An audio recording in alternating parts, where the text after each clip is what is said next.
Keep Wonosobo Asri Forever. Assalamualaikum Sobat Citra di Wonosobo dan di mana-mana. Selamat pagi menjelang siang, jumpa kembali bersama Ricky Wibisana. Dan seperti biasa di hari Kamis ya, seperti Kamis-Kamis yang lalu ya, ada TTS Tanya Tenaga Kesehatan. Citra FM bekerja sama dengan Puskesmas Wonosobo 1. Apa kabar? Semoga sehat selalu ya Sobat Citra. Ricky juga alhamdulillah sehat selalu untuk Sobat Citra ya.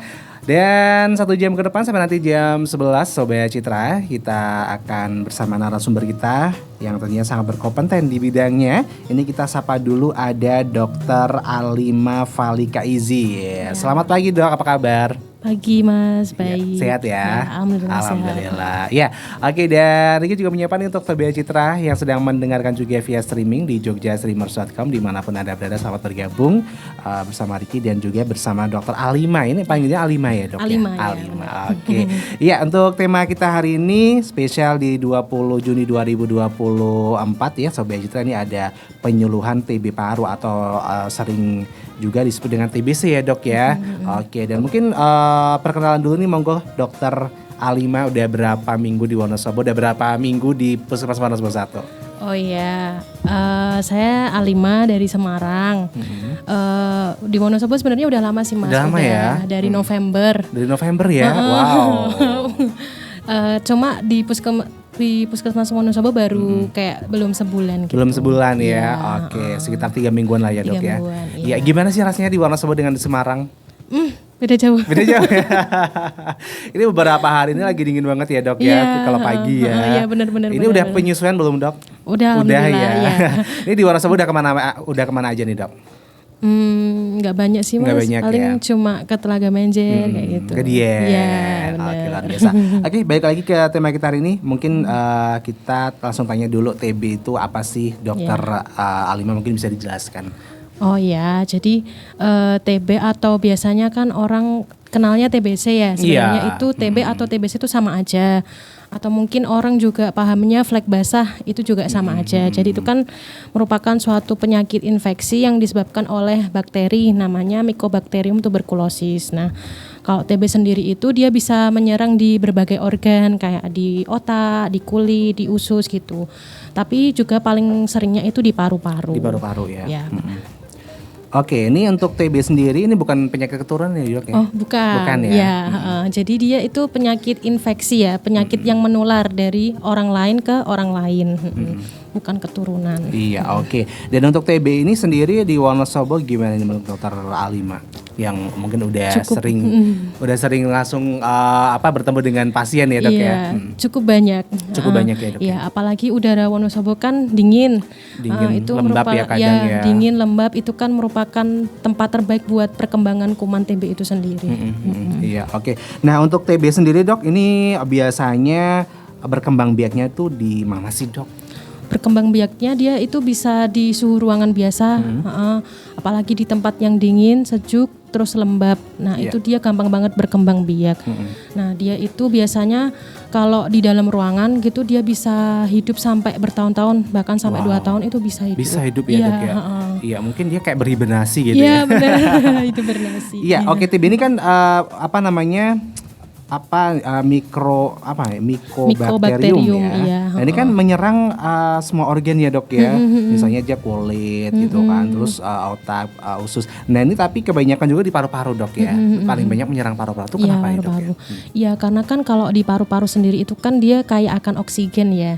Jadi TB sendiri itu dia memang kuman yang suka sama oksigen gitu. Jadi di paru-paru sendiri itu banyak oksigen, jadi dia lebih banyak menyerangnya paru-paru. Oh gitu ya, karena dia hidup dengan banyaknya oksigen ya Dok ya. Makanya di oksigen itu kan banyak paru-paru, makanya di situ berkembang biaknya. Nah ini kan juga katanya gitu ya, untuk Indonesia ini terbanyak kedua di dunia ya Dok ya. Iya di dunia. Ya, ini kenapa Dok menurut Dokter Alima? Nah, jadi karena yang pertama sendiri kalau di Indonesia itu kan masih banyak banget ya penularan antara orang ke orang, terutama dalam satu rumah.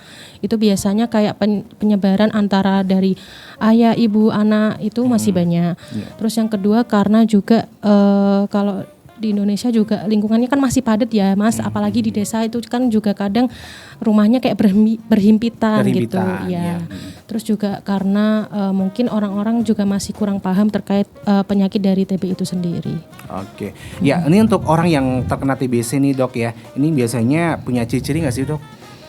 Oh, kalau ciri-ciri sih biasanya itu dia bisa menyerang pada orang-orang yang sistem imunnya lagi turun. Terus biasanya anak-anak itu juga rentan banget terserang TB karena dia kan kalau anak-anak sistem imunnya belum terbentuk secara sempurna.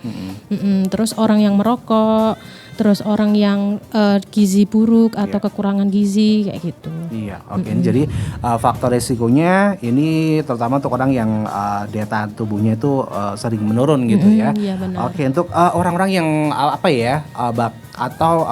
ini Dok bisa mudah gitu ya terserang TB. Ini untuk orang-orang yang seperti apa Dok selain daya tahan tubuh menurun? Oh iya, selain daya tahan tubuh menurun kan contohnya ada orang yang dengan HIV/AIDS ya.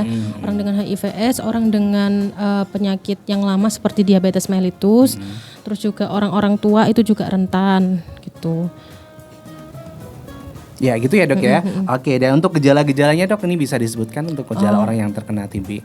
Gejalanya kan paling sering ya batuk. Orang kan kadang dikit-dikit batuk gitu ya. Tapi kalau TB itu batuknya dia bisa lebih lama, bisa sampai sekitar 2-3 minggu itu batuk terus-terusan. Nah itu kadang ada yang batuknya berdarah, ada juga yang enggak berdarah gitu. Terus bisa juga kalau misal malam hari itu sering keringetan padahal lagi nggak melakukan apapun.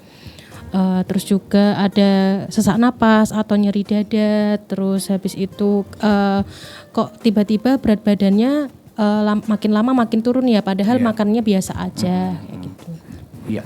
Oke, dan ini untuk pengobatannya sendiri Dok, ini untuk TB gimana untuk di Wonosobo? Untuk pengobatannya kan kalau misalkan nanti udah terkena TB nih, maksudnya kena gejala-gejala yang di atas ya Mas. Kan misal nih datang ke fasilitas kesehatan, nah nanti kan dia bakal dicek dahaknya apakah dia dahaknya itu terdapat kuman TB atau enggak. Kalau misalkan ada kuman TB-nya baru nanti dikasih obat.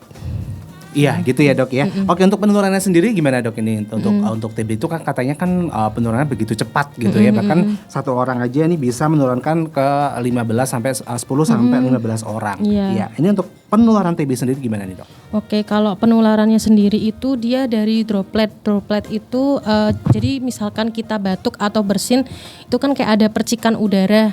Nah, percikan udara itu dari orang yang terkena TB dia itu mengandung kuman TB-nya itu sendiri. Terus nanti dari percikan itu dia lewat udara bisa masuk ke saluran pernafasan orang lain terus jadi terinfeksi.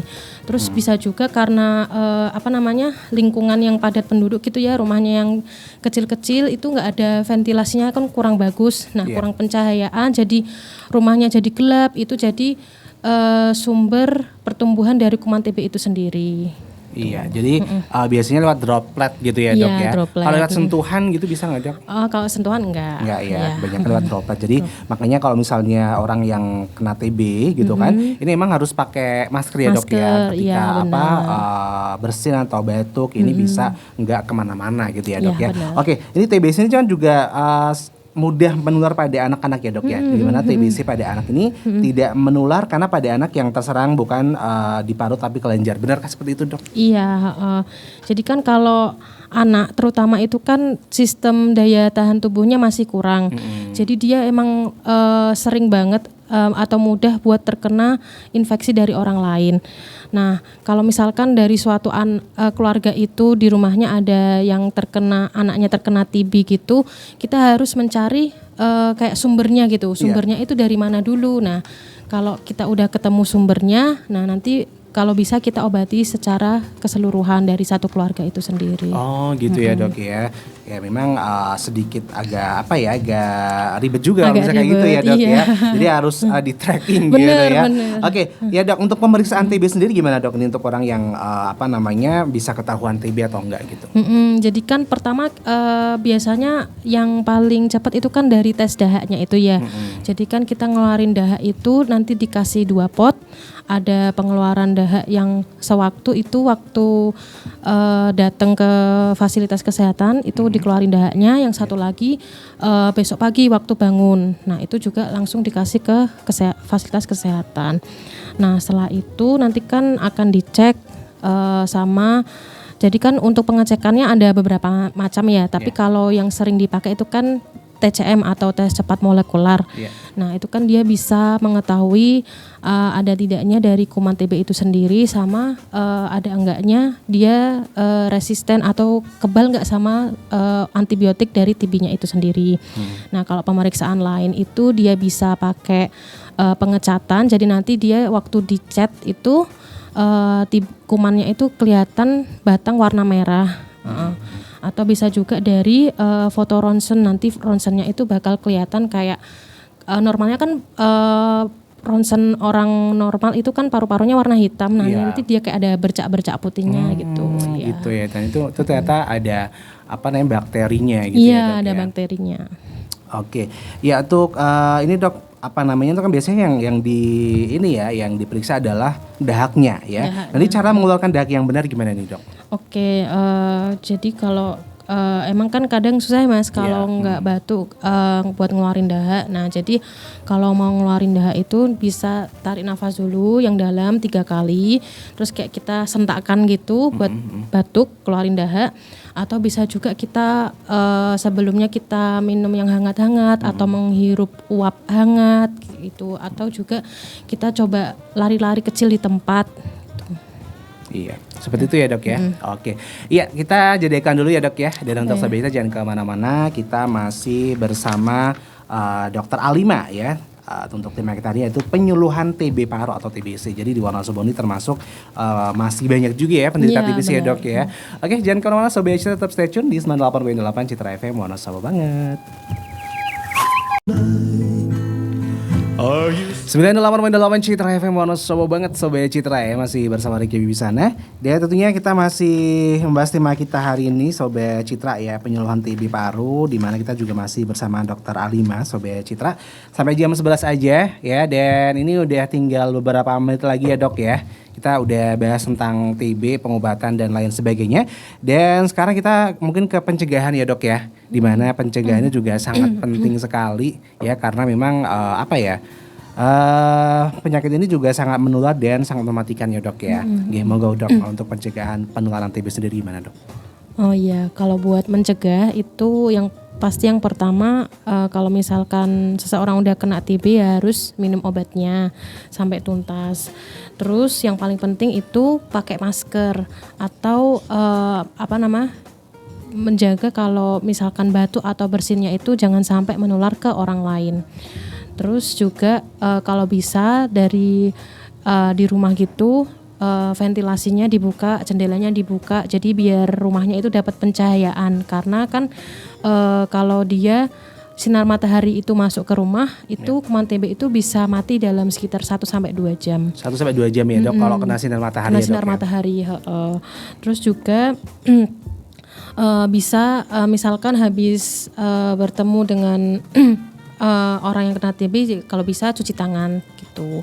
Terus kalau pada bayi itu kan nanti juga ada vaksin yang namanya vaksin BCG. Nah, itu juga vaksin wajib buat bayi, bisa diberikan sekitar umur 1 bulan. Itu buat bayi, buat mencegah terjadinya penularan TBC itu.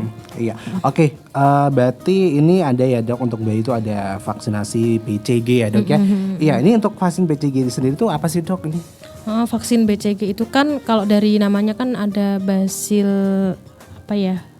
basil itu, jadi dia itu merupakan isinya kuman dari Mycobacterium yang udah dilemahkan.